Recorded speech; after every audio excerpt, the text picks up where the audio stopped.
Moi, il y a eu des réunions familiales pour que je laisse l'humour. Je suis Landry Parker Kabenga, jeune artiste humoriste congolais de Goma. Comment on n'a pas fungula mabuto attention na kifua. Goma, la ville qui a été vraiment touchée beaucoup il y a 30 ans par des guerres. Ce n'est pas seulement une ville qui souffre, mais c'est aussi une ville qui vit aussi de la résilience et qui rigole à un moment. Ouais, c'est de là que je viens.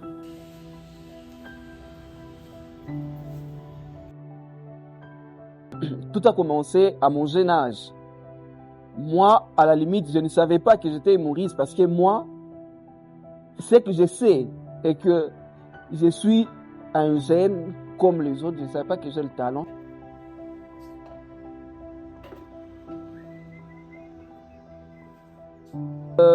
Je n'ai pas choisi l'humour, c'est l'humour qui m'a choisi. Comme je l'ai bien dit, je viens d'une ville où ça crépite à tout moment.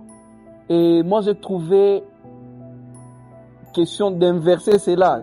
Au lieu que ça crépite à tout moment, j'ai choisi crépiter avec l'humour, avec les rires.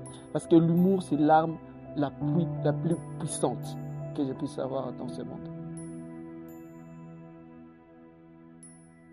Mes principales sources d'inspiration, premièrement, c'est ma mère.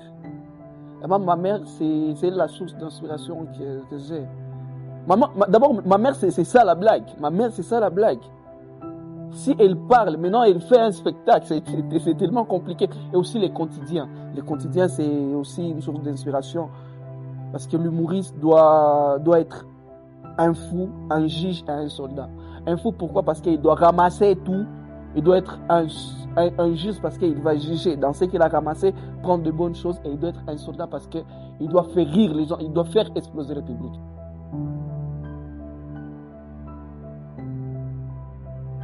La famille, vraiment, c'était pas facile. Jusqu'à maintenant, c'est pas toujours facile. C'est pas vraiment facile. C'est aujourd'hui que ma mère peut m'appeler. Landry, ça va? Est-ce que je peux avoir quelque chose? Elle dit, ça va, il n'y a pas de problème. Mais elle sait déjà que l'argent là que je peux l'envoyer, ça vient de l'humour. Au moins, elle sait. Mon père, oui, c'est pas facile, mais au moins, ça commence à venir. Moi, il y a eu des réunions familiales pour que je laisse l'humour. Et je suis très content parce qu'au moins, ils ont eu le temps de me conseiller. Et là, maintenant, je sais mon chemin. Ouais, je sais mon chemin. Ma mère, au début, parce que je n'ai pas seulement commencé dans l'humour, j'ai fait aussi l'animation radio en 2012.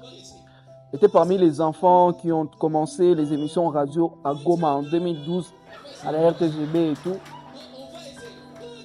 Ma mère acceptait que j'aille pour enregistrer des émissions radio, faire un peu de théâtre à l'école, à la radio et tout. Et là, c'était comme la folie. C'est ce que ma mère l'appelait. Apparemment, au Chapanchi. C'est comme ça que ma mère me disait. Apparemment, au Chapanchi. Quand il répète en train de parler, dans le miroir, tu es en train de parler comme ça, comme un fou.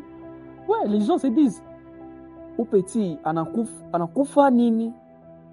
Mais toi-même, quand tu sais que tu as l'objectif, oui, ça va déjà, ça va déjà.